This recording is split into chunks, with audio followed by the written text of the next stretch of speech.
नमस्कार, मैं हूं प्रभु पटेरिया। अनादि टीवी की खास पेशकश सत्ता के फाइनल में आपका स्वागत है।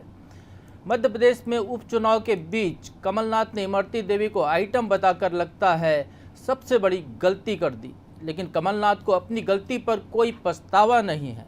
वो तो साफ कह रहे हैं, मैंने किसी का अपमान नहीं किया, मैं क्यों माफ़ी मांगूं। बीजेपी तो दूर, अब तो राहुल गांधी भी कमलनाथ के बयान से खफा हो गए हैं। कमलनाथ का एक महिला के लिए आइटम शब्द का इस्तेमाल राहुल गांधी को भी पसंद नहीं आया है। राहुल गांधी ने कमलनाथ के बयान को दुर्भाग्यपूर्ण बताया है, लेकिन इसके बावजूद कमलनाथ हैं कि माफ़ी न मांगने की जिद पर अड़े हैं। वो तो राहुल गांधी की बातों से भी इत्तेफाक रखते नजर नहीं आ रहे। उन्होंने राहुल गांधी के बयान को उनका निजी बयान बताकर माफ़ी न मांगने से साफ इनकार कर दिया। अब बीजेपी सवाल पूछ रही है कि जब राहुल गांधी ने स्वीकार कर लिया कि कमलनाथ ने गलती की है, तो क्या कांग्रेस कार्रवाई करेगी? सत्ता के फाइनल में आज इसी मुद्दे पर बात करेंगे, लेकिन इससे पहले देखिए हमारी ये खास रिपोर्ट। मंत्री इमरती देवी को आइटम बताने वाले कमलनाथ बुरी तरह फंस गए हैं। अब तक तो कमलनाथ बीजेपी के निशाने पर थे, लेकिन अब दिल्ली में बैठे पार्टी के बड़े नेता भी कमलनाथ के बयान पर नाराजगी जताने लगे हैं। लेकिन कमलनाथ हैं कि माफी न मांगने की जिद पर अड़े हैं। यहाँ तक कि कमलनाथ अब राहुल गांधी की बातों से इत्तेफाक रखते हुए भी नजर नहीं आ रहे हैं। दरअसल कांग्रेस के पूर्व राष्ट्रीय अध्यक्ष राहुल गांधी ने इमरती देवी पर कमलनाथ की आपत्तिजनक टिप्पणी को लेकर नाराजगी जाहिर की है। राहुल गांधी ने कहा कि जिस तरह की भाषा का इस्तेमाल कमलनाथ ने किया वो उन्हें पसंद नहीं और वो इसे बढ़ावा नहीं देते हैं। चाहे कोई भी हो, कमलनाथ के बयान को राहुल ने दुर्भाग्यपूर्ण बताया है। हालांकि राहुल ने ये कहीं नहीं कहा कि पार्टी कमलनाथ के खिलाफ कोई एक्शन लेगी या नहीं। Kamalnath ji is from my party, but I don't like personally the type of language that Kamalnath ji has used, and I don't appreciate it. I think it's unfortunate. But as a general statement, I think that our treatment of women in this country, at all levels, has a lot to be improved. There's a lot to be improved, whether it is in the law and order, whether it is in just basic respect, whether it is in how much space they are accorded in business, in government, in other areas. I think our women are our pride.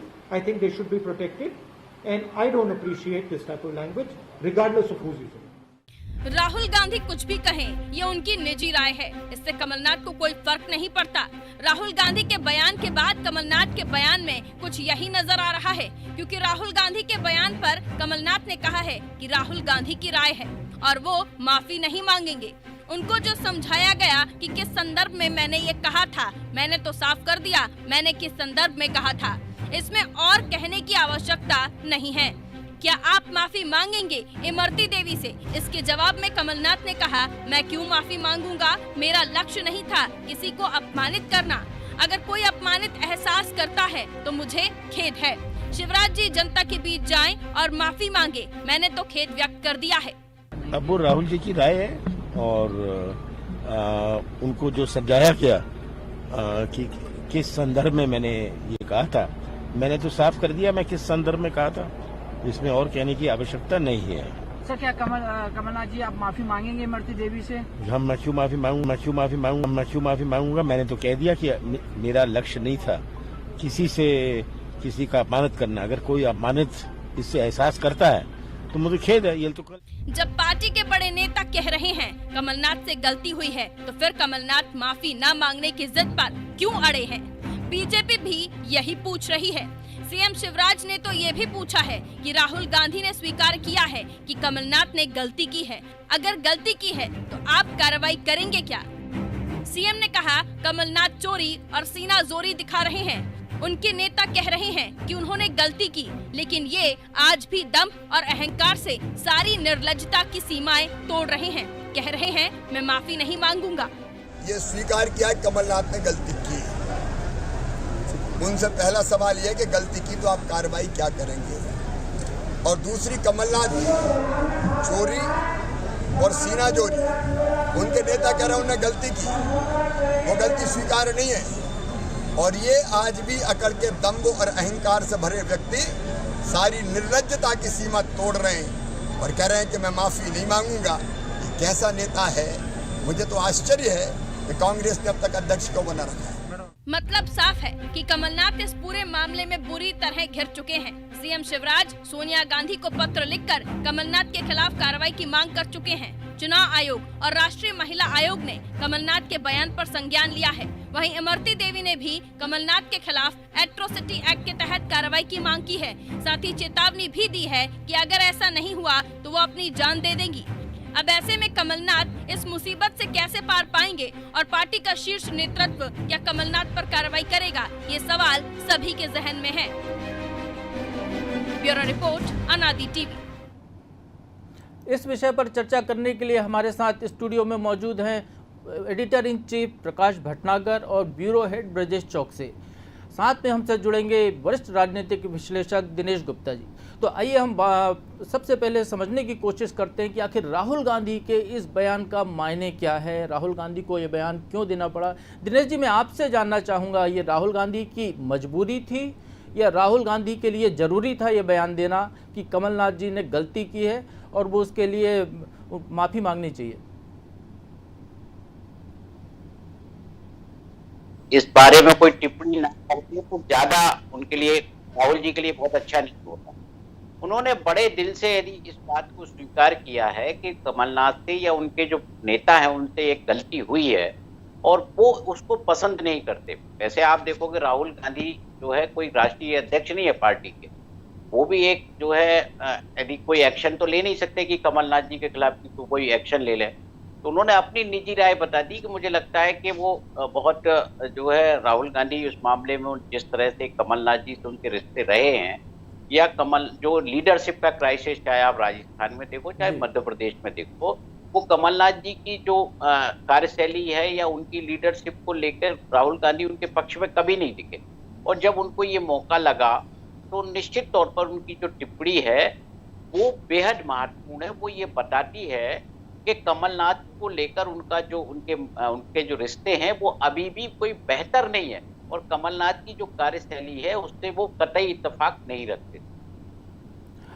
Bhatnagar जी, दिनेश जी ने विस्तार से बताया, कोशिश की इस चीज़ को कि जो कमलनाथ और राहुल गांधी के जो रिश्ते हैं वो कैसे हैं, इस चीज़ के बारे में जस्टिफिकेशन भी लोगों के आए। लेकिन दिनेश जी ने बताया कि अभी तक रिश्ते उनके पहले की तरह अच्छे नहीं हैं। लेकिन ये राहुल गांधी का ये बयान उस मौके पर आया है जब मध्य प्रदेश की 28 विधानसभा सीटों के चुनाव बहुत अपने चरम पर पहुंच चुके हैं। और यदि राहुल गांधी के इस बयान को देखें हम, जिस तरीके से भारतीय जनता पार्टी यहाँ पर आक्रामक है, तो ये कांग्रेस के लिए एक आत्मघाती कदम यहाँ पर मध्य प्रदेश में दिखाई देता है। लेकिन जरा सा हटकर देखें तो बिहार में भी चुनाव है, वहाँ पर भी कांग्रेस मैदान में है और पश्चिम बंगाल में भी चुनाव होने वाले हैं, जिसको लेकर एक इमरती देवी का जो बयान आ रहा है बार बार कि कमलनाथ बंगाल से आए हैं, बंगाल के हैं, तो वो कहने की क्या कोशिश कर रही हैं। और क्या ये जो आइटम वाला जो मामला है ये सिर्फ मध्य प्रदेश तक ही सीमित है या मध्य प्रदेश के बाहर भी ये जा सकता है? देखिए प्रभु, भारतीय जनता पार्टी ने, कमलनाथ ने जो चूक की या जो गलती की उसको बड़े सुनियोजित तरीके से अपने पक्ष में मोड़ने की कोशिश की है। अगर इमरती देवी ये कह रही हैं कि कमलनाथ बंगाल के हैं तो ये भी उनके मुंह में रखे हुए शब्द हैं निश्चित तौर पे और एक रणनीति के तहत हो सकते हैं। जिस तरह से मायावती ने इस पर रिएक्शन दी, जिस तरह से राहुल गांधी से सवाल किया गया, तो राहुल गांधी ने वही जवाब दिया जो उन्हें देना चाहिए था। लेकिन रणनीतिक तौर पर हम ये मानेंगे कि ये कांग्रेस के लिए घातक है। अब चूँकि भले वो कांग्रेस अध्यक्ष ना है या कमलनाथ से उनके चाहे जैसे संबंध हो, ये एक अलग मैटर है, लेकिन ये कुल मिला के कांग्रेस को नुकसान पहुंचाने वाला मैटर है। असल में सिर्फ कमलनाथ कांग्रेस नहीं है, लेकिन जिस तरह से बीजेपी ने तत्काल रिएक्शन की कि अगर राहुल गांधी सहमत है तो पार्टी क्या कार्रवाई कर रही है कमलनाथ के खिलाफ, तो मुझे लगता है कि राहुल गांधी और सोनिया गांधी के बीच में कांग्रेस बटी हुई है। कमलनाथ उस हिस्से को प्रतिनिधित्व करते हैं जो सोनिया गांधी से सीधा जुड़ा हुआ है और निश्चित तौर पे ये अशोक गहलोत हो, चाहे कमलनाथ हो या दिग्विजय सिंह हो, तो जो सीनियर लीडरशिप है वो सीधे उसका तारतम्य सोनिया गांधी से, और वहाँ पर जो है एक तरह से क्राइसिस है, ये जनरेशन गैप जो कांग्रेस के अंदर है वो एक क्राइसिस मान सकते हैं हम उसको, और उसी का परिणाम ये है। लेकिन राहुल गांधी ने जो बोला व्यक्तिगत तौर पे उसकी प्रशंसा करना चाहिए, लेकिन वो कांग्रेस के लिए मुझे लगता है नुकसानदायक होगा। ब्रजेश जी, मैं आपके पास आऊँगा, लेकिन उसके पहले मैं दिनेश जी आपसे ये जानना चाहूँगा। हमने भी बयान सुनवाया भी है, कमलनाथ का भी, राहुल गांधी का भी, आपने भी बयान देखा होगा। कमलनाथ जी ने जो कहा है कि राहुल गांधी को जो समझाया गया उसके हिसाब से उनने कहा, तो क्या राहुल गांधी को जो समझाया गया उसके संदर्भ में कहीं मध्य प्रदेश नहीं आता था, जिसको लेकर ऐसा बयान दिया गया? और दूसरी बात ये कि कमलनाथ क्यों अड़े हुए हैं अपनी बात पर? आइटम शब्द को वो विधानसभा या संसद के नंबर से लेकर जाते हैं, आइटम शब्द को किसी वस्तु तक लेकर जाते हैं, आइटम शब्द को किसी महिला के संदर्भ में कहने को वो जायज़ ठहराने की बार बार कोशिश कर रहे हैं, जबकि यही आइटम शब्द को लेकर पूरे देश में बवाल मचा हुआ है। देखिए प्रभु जी, आइटम को लेकर कोई किसी को कोई भ्रम नहीं है। कमलनाथ जी के मन मस्तिष्क में कोई भ्रम हो तो वो अपने आप को जस्टिफाई करेंगे उसको आपको, लेकिन जो मंच पर वहाँ लोग मौजूद थे या प्रदेश में जिसने भी ये वीडियो देखा वो ये जानता है कि ये किस संदर्भ में क्या कहा जा रहा है। इसमें कहीं भी ये लोकसभा विधानसभा की कार्रवाई नहीं है जिसमें आइटम नंबर चल रहा है, इसमें कोई कैबिनेट की बैठक नहीं है कि जिसमें आइटम चल रहा है। आइटम का जिस संदर्भ में जिस भाव से उन्होंने बोला है वो भाव प्रदेश की जनता ने बड़ी आसानी से समझ लिया है। और राहुल गांधी को कौन समझाएगा भाई? कोई मतलब ऐसा तो कोई है नहीं कि जो राहुल गांधी को समझाए कि कमलनाथ ने ये गलत कहा है। राहुल गांधी ने खुद ने ये वीडियो देखा है और जिस तरह से विजय लक्ष्मी साधो हंस रही थी, लाखन सिंह हंस रहे थे, तो ये आइटम जब कहा जाता है, अभी तो आपने आइटम ही कहा था, फिर आइटम नंबर पर भी आ गया, आपकी आइटम नंबर था ये, मतलब आप उसको जबरदस्ती एक गलती हुई है उसको बड़े दिल से उसी तरह से स्वीकार करना चाहिए जैसे राहुल गांधी ने माना कि कमलनाथ ने जो कहा वो दुर्भाग्यजनक, उसी तरह की बात करना चाहिए। और आप ये देखिए कि कमलनाथ जी ने कल भी एक बयान इसी तरह का दिया था कि मायावती जी को गलत समझाया गया है। किसी को इस विषय पर आप क्या समझाएंगे? आप महिला के बारे में आइटम बोल रहे हैं तो उसको किसी को समझाने की आवश्यकता नहीं है। आप जो है चीजों को यदि गलती हो गई, चुनाव का समय है तो हमको कहना चाहिए खेद प्रकट कर रहे हैं, वो आप खेद भी प्रकट कर रहे हैं और अड़े भी हुए हैं। जी बिल्कुल। मतलब आप का पूरा वीडियो देखिए, वो कह रहे हैं किसी को बुरा लगा हो तो मैं खेद प्रकट करता हूँ, फिर उस बात के लिए किंतु परंतु क्या लगाना है? भाई मैंने खेद प्रकट कर दिया है, लोगों का ये भाव था, मैंने खेद प्रकट कर दिया, खत्म हो जाती बात। लेकिन वो उसको अनावश्यक एक जो है टूल दे रहे हैं और ये टूल कांग्रेस पार्टी के लिए जो है बहुत फायदेमंद तो कतई नहीं है। और फिर राहुल गांधी के बयान के बाद लोगों को ये शंका भी होगी कि कांग्रेस पार्टी की जो लाइन है वो कहीं कमलनाथ से अलग तो नहीं चल रही है, एक नया विवाद कहीं मध्य प्रदेश में खड़ा ना हो जाए कि एक कांग्रेस के कुछ लोग राहुल गांधी के पीछे चले और कुछ लोग कमलनाथ के साथ। बिल्कुल ब्रजेश जी, कांग्रेस में कुछ समय पहले 23 नेताओं ने चिट्ठी लिखी थी आला कमान को, नेतृत्व को लेकर एक चिट्ठी सलाह दी गई थी और उसके बाद हमने देखा जब CWC की बैठक हुई तो उसमें बहुत सारे लोग जो विभिन्न पदों से बाहर कर दिए गए। तो क्या कांग्रेस में गांधी परिवार को, जो कि सर्वे सर्वा है कांग्रेस का, उसको चुनौती देकर कांग्रेस में कोई बरकरार रह सकता है अपने पद पर? क्या कांग्रेस में अपनी अहमियत ज्यों की त्यों रख सकता है? प्रभु जी, निश्चित तौर पे कांग्रेस में जो गांधी परिवार है उनको चुनौती देकर कोई कांग्रेस में आसानी से नहीं रह सकता है। लेकिन जैसा कि भटनागर जी ने भी बताया कि दिल्ली कांग्रेस में भी, मध्य प्रदेश में और अन्य राज्यों में तो क्षेत्रीय क्षेत्रपों में बटी थी कांग्रेस, दिल्ली में भी अब दो गुटों में नज़र आ रही है। हम जैसे पिछले लोकसभा चुनाव का ही देखें तो लोकसभा चुनाव में बुरी तरह हारने के बाद राहुल गांधी ने इस्तीफा दे दिया था। उन्होंने कहा था और इसके बाद उन्होंने दुख व्यक्त किया कि मेरे इस्तीफा देने के बाद भी जहां कांग्रेस शासित राज्य थे वहां के एक भी मुख्यमंत्री ने इस्तीफा नहीं दिया, किसी भी प्रदेश प्रभारी ने इस्तीफा नहीं दिया, किसी भी महासचिव ने इस्तीफा नहीं दिया। उन्होंने ये युवक कांग्रेस की एक बैठक में ही कहा था, ये दुख व्यक्त किया था। तो ये राहुल गांधी की वो पीड़ा थी जो जता रही थी कि उनके, और इसके बाद आपने देखा कि कांग्रेस में किस तरह से, चाहे पंजाब का मामला देख लीजिए, वहाँ पे PCC चीफ में वहाँ के और मुख्यमंत्री में विवाद हुआ, हरियाणा का मामले देख लीजिए आप, हुड्डा में और तमर में विवाद हुआ। ये दो गुट थे, एक गुट था जो सोनिया गांधी का था, दूसरा गुट था जो राहुल गांधी का था। उसके नतीजे आपने बाद में देखे, राजस्थान में देखने को मिले और मध्य प्रदेश में भी वही परिस्थिति थी। राहुल खेमा और सोनिया खेमा, जैसे कि दिनेश जी ने भी बताया, वैसे ही सोनिया गांधी का खेमा है जो कि कमलनाथ जी को कहते हैं। तो आज यदि राहुल गांधी ने कह भी दिया है कि ये गलत कहा है और वो इससे इत्तेफाक नहीं रखते हैं, तो आप उससे ये परिणाम मत लगाइएगा कि कल को कमलनाथ पे कोई बड़ी कार्रवाई हो जाएगी, इसकी संभावना कम है। वो भी उन हालातों में जब पिछले दिनों CWC की बैठक हुई थी और उसमें उन लोगों को दरकिनार कर दिया गया था, उन नेताओं को जो उन्होंने चिट्ठी लिखी थी, जिसमें अहमद पटेल भी थे और वो थे आपके बहुत सारे बड़े नेता थे, 23 नेताओं ने चिट्ठी लिखी थी इसमें, और यूथ जो राहुल गांधी करीबी थे उनको लिया गया था। और अब इसके बाद चर्चा चली थी कि राहुल गांधी फिर राष्ट्रीय अध्यक्ष बन सकते हैं। इन परिस्थितियों में भी यदि राहुल गांधी कुछ कह रहे हैं इन हालातों में भी, और कमलनाथ जी कह रहे हैं कि ये उनकी निजी राय है, तो नहीं लगता है कि कमलनाथ जी पे कोई प्रेशर आ सकता है राहुल गांधी का, या उससे कोई फ़र्क पड़ेगा यहाँ पे।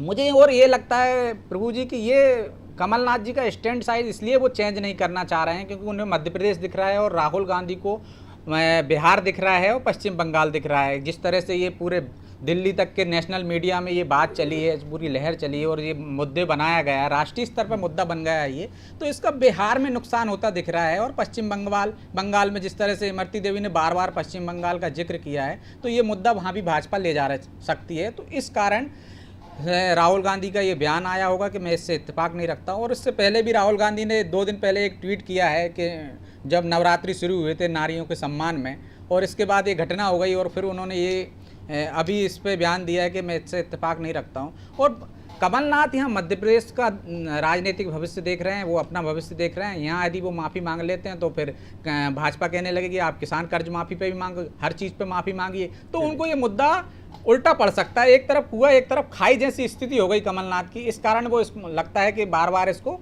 पहले उन्होंने कोशिश की कि इसको जस्टिफाई ये करने की कोशिश की कि आइटम मैंने उनको नहीं कहा था इमरती देवी को, मेरा मतलब ऐसा मकसद नहीं था। हालांकि जिस तरह से दिनेश जी ने भी बताया वो कहते देखे गए हैं और जिस तरह से मीडिया पे चल रहा है कि सीधा मतलब उनका आइटम से क्या अभिप्राय था। चलिए भटनागर जी, एक तरफ कुआं एक तरफ खाई की बात हो रही है, लेकिन कमलनाथ जी मध्य प्रदेश में कांग्रेस को फिर उसी ऊंचाई पर ले जाना चाहते हैं जहां पर दिसंबर 2018 में थी और मार्च तक रही।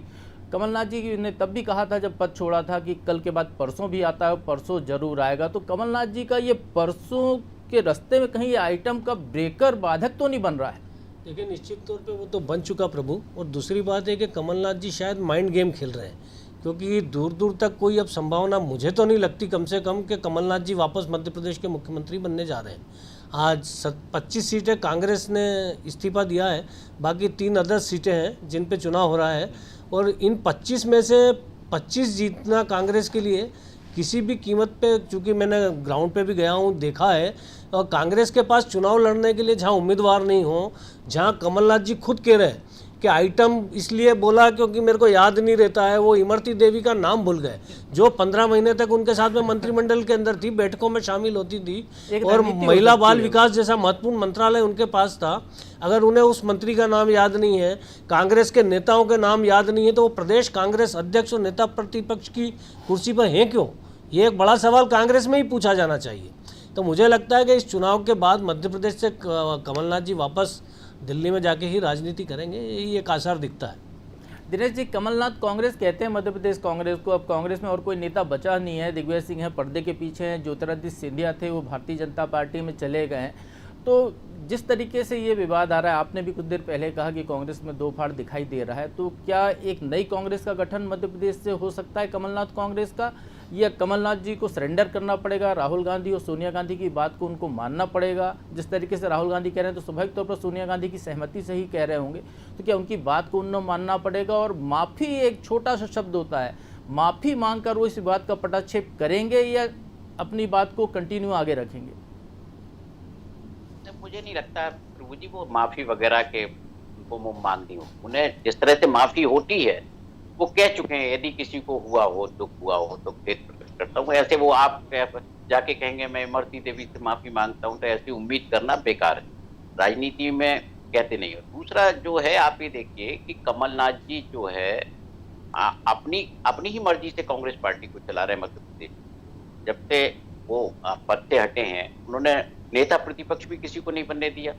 उन्होंने कहा मैं विधायक दल का नेता तो मैं खुद ही हूँ, प्रदेश अध्यक्ष भी मैं खुद ही हूँ। जो दिग्विजय सिंह जी ने कोशिश की थी डॉक्टर गोविंद सिंह बन जाए तो वो भी नहीं बन पाए। तो आप पूरा जब ये देखेंगे कि किस तरह से पार्टी में ध्रुवीकरण हो रहा है, नए नए चेहरे कमलनाथ जी के इर्द गिर्द हैं जो इस बात की ओर इशारा कर रहे हैं कि अब कमलनाथ एक नई टीम को बना रहे हैं। वो कहीं ना कहीं दिल्ली की परिस्थितियां देख रहे हैं और ये मान के चल रहे हैं कि मुझे अब जब तक रहना है, अब भोपाल में ही राजनीति करना है, क्योंकि उनके सामने अब भविष्य का जो सवाल है महत्वपूर्ण, वो है नकुलनाथ का भी सवाल है। यदि वो विधानसभा उपचुनाव के बाद छोड़ के चले जाते हैं तो आप ये मानिए कि नकुलनाथ का जो कैरियर शुरू हुआ है उसके पहले वो खत्म हो जाएगा।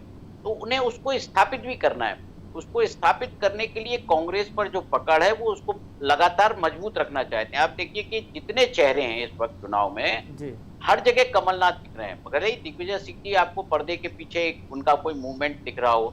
अभी आया है कि वो अशोकनगर, ब्यावरा और गुना जिले में जाएंगे चुनाव प्रचार करने, जो उनकी पुराना जो इलाका है, जो प्रभाव क्षेत्र, वो वहां जाएंगे, लेकिन पूरे प्रदेश में वो नहीं जा रहे हैं। तो कहीं ना कहीं जो जैसा कमलनाथ जी ने कहा है कि उनकी स्ट्रेटजी है कि वो दिग्विजय सिंह उनके मित्र हैं लेकिन वो उनको प्रचार के लिए उपयोग नहीं कर रहे हैं। तो उनकी स्ट्रेटजी ये भी हो सकती है कि एक नई लीडरशिप को उनको डेवलप करना है, तो वो इन्हीं में से कोई तलाश कर रहे हो। खासकर एक जो सबसे ज्यादा महत्वपूर्ण है प्रभु जी, कि ये इमरती देवी जिस वर्ग से आती हैं, कमलनाथ के इर्द गिर्द उन लोगों का ज्यादा जमावड़ा है, उसी वर्ग के लोग हैं।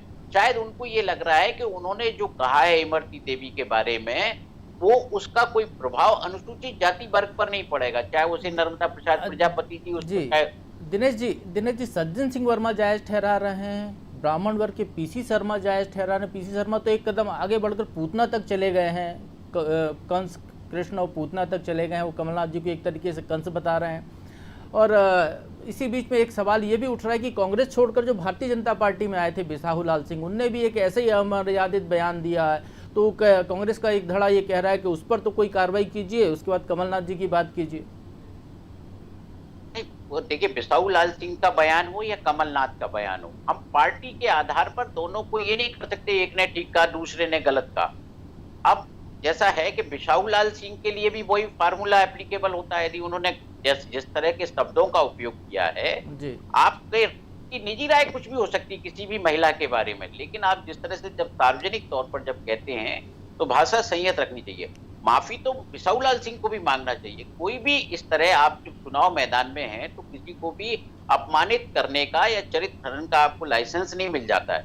तो भारतीय जनता पार्टी को कहीं ना कहीं बिसाहूलाल सिंह ने थोड़ा सा बैकफुट पे तो धकेला है, लेकिन जो है जिस तरह से वो आक्रामक है, और कमलनाथ चूंकि बड़े नेता हैं बिसाहूलाल सिंह की तुलना में, तो जो उनका आइटम है वो बिसाहूलाल सिंह के शब्द से ज्यादा चल रहा है।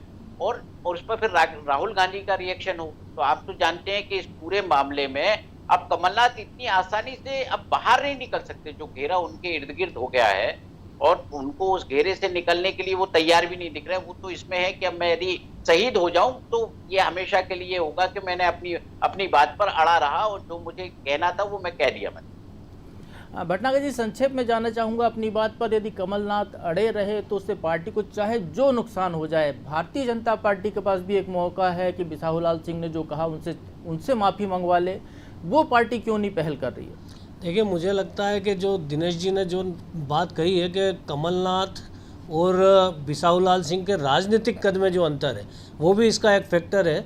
अब बीजेपी को लगता है कि वो कोई बहुत ज़्यादा इशू नहीं है, और अगर वो उनसे माफ़ी मंगवाती है तो ज़बरदस्ती एक क्रिएशन नया खड़ा होगा, उसको वो ज़्यादा तूल न देके सीधा का बच्चा गलती करे तो भी टीचर माफ़ी मंगवा लेती है, कॉलेज का बच्चा गलती करे तो भी टीचर माफ़ी मंगवा लेती है। बिल्कुल भटनागर जी, आप जो कह रहे हो बिल्कुल ठीक कह रहे हो प्रभु, लेकिन बीजेपी की जो सोच है वो ये है, और कायदे से आप देखो कि जितनी बीजेपी आक्रामक हुई है कमलनाथ के ऊपर, उस तुलना के अंदर कांग्रेस उस मुद्दे को वैसा नहीं उठा पाई है। जिस तरह से उन्होंने दूसरे दिन मौन प्रदर्शन कर दिया, ट्विटर के ऊपर खेल लिए, धरना प्रदर्शन कर दिया, काले झंडे दिखा दिए, तो जो संगठन की जो ताकत है, बेसिक चीज़ वो भी काम करती है इसके पीछे। अगर कांग्रेस चाहती तो बिसाहूलाल सिंह को इतना बड़ा मुद्दा बना सकती थी। ब्रजेश जी, आपसे भी संक्षेप में जानना चाहूँगा, भारतीय जनता पार्टी इस मुद्दे को जो तूल दे रही है नवरात्रि के मौके पर, क्या वोटों की तिजारत के लिए ऐसे मामले में नारी स्मृतियों से जुड़े हुए मामले को तूल देना जायज़ है? ये राजनीतिक मामला है। जब सत्ता के लिए साम दाम दंड भेद सबकी उपाय किए जाते हैं सत्ता में आने के लिए, तो यदि हम राजनीतिक दृष्टि से ये देखें तो जायज़ है। कांग्रेस को भी ये करना चाहिए था। यदि वो मुद्दा है तो संगठन में, जैसे भटनागर जी ने बताया है, वो भी उस मुद्दे को उछाल सकते थे। हालांकि उसमें नरोत्तम मिश्रा का बयान आ गया है, उन्होंने माफ़ी मांग ली है।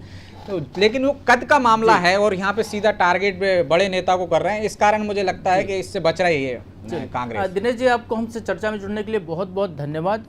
स्टूडियो से हमारे साथ प्रकाश भटनागर जी और ब्रजेश चौकसी जी भी जुड़े थे, सारगर भी चर्चा हुई है। और इस पूरे मसले पर यदि हम देखें तो राजनीति के कारण एक महिला से जुड़ा हुआ ये मामला, एक शब्द जो कमलनाथ से एक बार चूक हुई थी, उनके एक बार उनसे आइटम शब्द निकला था, उस शब्द के इतने बार प्रतिध्वनि गूंज चुकी है कि अब उस शब्द के तरह तरह के मायने निकाले जा रहे हैं, उसको लेकर तरह तरह की बयानबाजियाँ हो रही हैं, केवल इसलिए क्योंकि चुनाव है। चुनावी दौर हो या गैर चुनाव का समय हो, नेताओं को कम से कम सामाजिक मुद्दों से जुड़े हुए मसलों पर बयानबाजी से बचना चाहिए। यदि किसी से चूक हुई है तो उसको माफ़ी मांगकर बड़प्पन दिखाना चाहिए। राजनीति ये भी सिखाती है लोगों को कि वो नरम हो, गरम ना हो, अड़ियल ना बने। आज के लिए सत्ता के फाइनल में बस इतना ही। किसी और मुद्दे पर हम कल फिर आपसे मिलेंगे, तब तक के लिए मुझे दीजिए इजाज़त। नमस्कार।